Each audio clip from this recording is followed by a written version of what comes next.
तो शुरुआत करते हैं नए व्लॉग का। और मुझे ये पता है कि मैं ये वाला वीडियो 15 दिन बाद डाल रहा हूँ एंड मुझे ये बताने में टाइम वेस्ट नहीं करना कि मैं पिछले 15 दिन से वीडियो क्यों नहीं डाल पाया।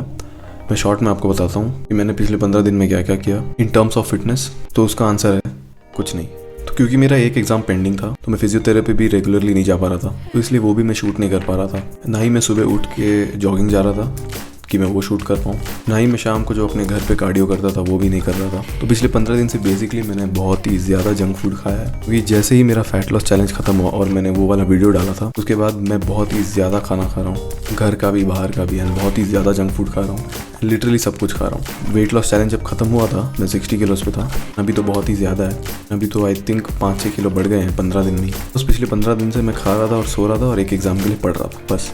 इसलिए मैंने सोचा कि कुछ शूट ना करूँ, क्योंकि शूट करके कुछ फ़ायदा नहीं है, दिखाने के लिए कुछ कंटेंट रहेगा ही नहीं। बट एनीवेज गुड पार्ट ये है कि कल से बल्किंग चालू हो रहा है। मैं कौन सा जिम ज्वाइन करने वाला हूँ मैं आपको कल के वीडियो में दिखाऊंगा। थोड़ा सा मैं आपको बता सकता हूँ, बहुत ही ओल्ड स्कूल जिम है एंड मैंने ये ओल्ड स्कूल टाइप जिम क्यों ज्वाइन किया वो भी मैं आपको कल के वीडियो में बताऊंगा। अभी मैं आपको बल्किंग का एम बताता हूँ। फैट लॉस चैलेंज खत्म हुआ था तो मैं 60 किलोस पे था एंड अभी क्योंकि पिछले 15 दिन से बहुत ही ज़्यादा जंक फूड खा रहा हूँ एंड लिटरली कुछ भी खा रहा हूँ, कोई रोक नहीं रखी है मैंने एंड कुछ एक्सरसाइज या फिटनेस के रिलेटेड कुछ भी नहीं किया मैंने पिछले 15 दिन से।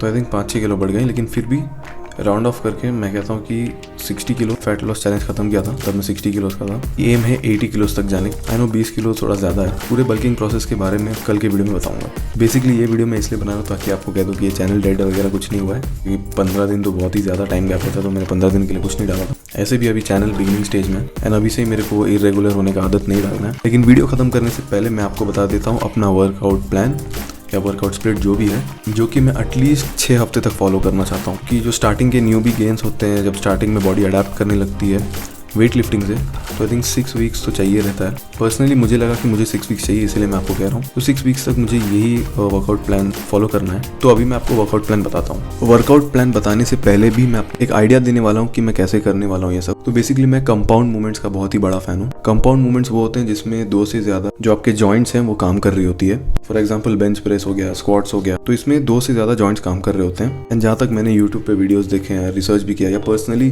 अगर मैंने पहले भी थोड़ा बेंच प्रेस किया है, तो मैं ये फील करता हूँ कि बिगिनिंग स्टेज के लिए हमेशा मैं तो ओल्ड स्कूल ही फॉलो करता हूँ एंड मुझे बेसिक से ही चिपके रहना है। तो बस मैं ये कहना चाहता था कि मैं बहुत ही ज़्यादा बेसिक रखने वाला हूँ। एनीवेज इसकी पूरी डिटेल मैं आपको कल के वीडियो में बताने वाला हूँ। तो मैंने इधर नोट डाउन कर लिया है ताकि कोई गलती ना हो।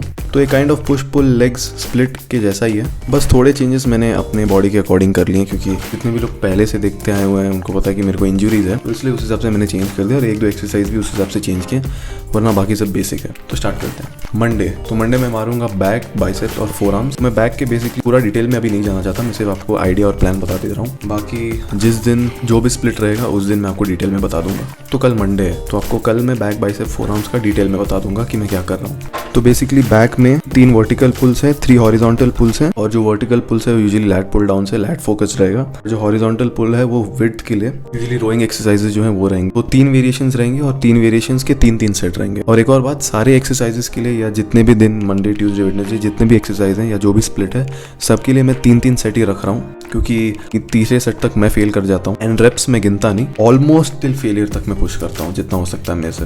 तो हाँ, 3 वर्टिकल पुल्स, 3 हॉरिजॉन्टल पुल्स और 1 चेस्ट सपोर्टेड रो रहेगा। ये हो गया बैक का। बाइसेप्स का भी आपको मैं जल्दी बता देता हूँ। बाइसेप्स का बेसिकली होगा एक dumbbell curl, hammer curl, preacher curl, concentrated curl, short peak के लिए, शॉर्ट हेड के लिए जो पीक रहता है बाइसेप का, देन इंक्लाइन डंबल कर्ल। ये दोनों मैंने एडिशनली ऐड किया ताकि शॉर्ट हेड और लॉन्ग हेड अच्छे से ट्रेन हो सके। एंड फोर आर्म्स की बात की जाए तो बेसिकली फोर आर्म्स के मैंने कुछ एक्सरसाइज लिखे नहीं है। जितने भी फोर आर्म्स के मूवमेंट है, एक्सटेंशन या ये प्रोनेशन हो गया, एंड ऐसे वाले भी जो हैं जितने भी फोर आर्म्स के हैं उनके मैं 3-3 सेट मारूंगा अप टू फेलियर।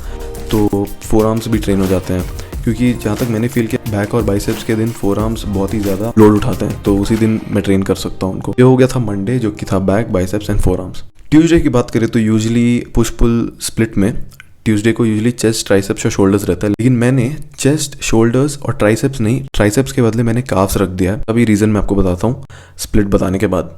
तो बेसिकली चेस्ट के लिए द ओजी एक्सरसाइज जो कि है flat bench press, nothing beats that.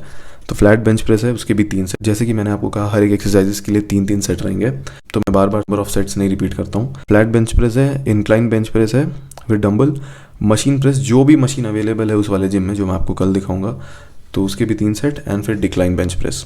तो ये होगा चेस्ट के लिए। शोल्डर्स के लिए शोल्डर प्रेस है, lateral raises, reverse flies, face pulls and front raises. Front raises मैं अपने हिसाब से जो मेरी फिजियोथेरेपिस्ट ने सिखाया था मेरे शोल्डर इंजरी के लिए, तो इस हिसाब से मैं फ्रंट रेज करूँगा। एंड नेक्स्ट है काव्स। काव्स के लिए मैं सिर्फ 2 एक्सरसाइज करने वाला हूँ। एक है स्टैंडिंग डंबल या बारबेल लेके normal calf raises, and then seated machine calf raises. इनके भी 3-3 सेट, लेकिन काफ्स को मैं बहुत ही अच्छे से फोकस करके ट्रेन करूँगा। फिर आते हैं हमारे लास्ट स्प्लिट पे जो कि लोअर बॉडी फोकस्ड है, एंड वो होने वाला है वेडनेसडे को। तो वेडनेसडे रहेगा लेग्स एंड ट्राइसेप्स। तो ये स्प्लिट बताने से पहले मैं आपको ये बोल देता हूँ कि मैंने चेस्ट शोल्डर्स के साथ मैंने ट्राइसेप्स क्यों नहीं रखा, काफ्स क्यों, उसको काफ से क्यों रिप्लेस कर दिया।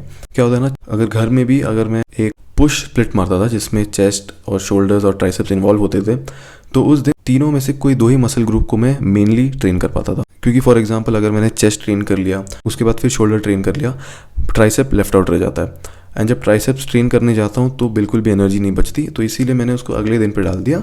एंड लेग डे पे जब मैं क्वाड्स फोकस मारूंगा, हैमस्ट्रिंग्स मारूंगा एंड स्क्वाट्स वगैरह के बाद बिल्कुल एनर्जी नहीं बचती काफ्स ट्रेन करने के लिए, तो इसलिए मैंने ट्राइसेप्स को काफ्स के साथ एक्सचेंज कर दिया, क्योंकि मुझे फील होता है कि ये मेरे लिए ज़्यादा डिज़ायरेबल रहेगा। तो आते हैं वेडनेसडे पे जो कि है lower body focused. And legs के लिए obviously squats, OG exercise for legs, the OG exercise for lower body, तो स्क्वाट्स, फिर लेग एक्सटेंशन क्वाड्स फोकस्ड, फिर लेग एक्सटेंशन जो हैमस्ट्रिंग फोकस्ड रहेगा या फिर हैमस्ट्रिंग कर्ल कह सकते हो, फिर barbell hip thrust for the glutes, and फिर लेग प्रेस, जो भी लेग प्रेस अवेलेबल है, या तो इंक्लाइन वाला या तो नॉर्मल वाला भी चलेगा। तो ये था लेग्स के लिए। फिर आते हैं अपने ट्राइसेप्स पे। ट्राइसेप पुश डाउन जो है उसके मैं 2 वेरिएशंस लगाने वाला हूँ, ऑब्वियसली 3 सेट फॉर ईच। फिर ट्राइसेप पुश डाउन 2 वेरिएशन, फिर एक रोप पुश डाउन रहेगा, एंड देन ट्राइसेप हमारा जो डंबल एक्सटेंशन है। तो दिस इज इट। तो आई होप आपको प्लान अच्छे से समझ आ गया होगा। नहीं भी आया तो एनीवेज कल से मैं बल्किंग सीरीज चालू कर रहा हूँ, तो उसमें मैं इन डिटेल बता दूंगा। तो अगर आपने यहाँ तक देख लिया तो thank you so much for watching this video, and पिछले वाले वीडियो को इतना सपोर्ट देने के लिए thank you so much again. यहाँ तक देख लिया तो लाइक कर दो, पसंद आया तो शेयर कर दो, क्योंकि एनीवेज अभी बल्किंग सीरीज चालू होने वाला है। तो जिनको बल्किंग सीरीज देखने में इंटरेस्ट है या फिर जिनको भी फिटनेस में इंटरेस्ट है, प्लीज़ मेरे चैनल का लिंक शेयर कर दो, एंड अभी सब्सक्राइब बटन पर क्लिक करके घंटी भी बजा दो, क्योंकि बल्किंग सीरीज के वीडियोज़ रेगुलरली आने वाले हैं। मिलते हैं कल के ब्लॉग में।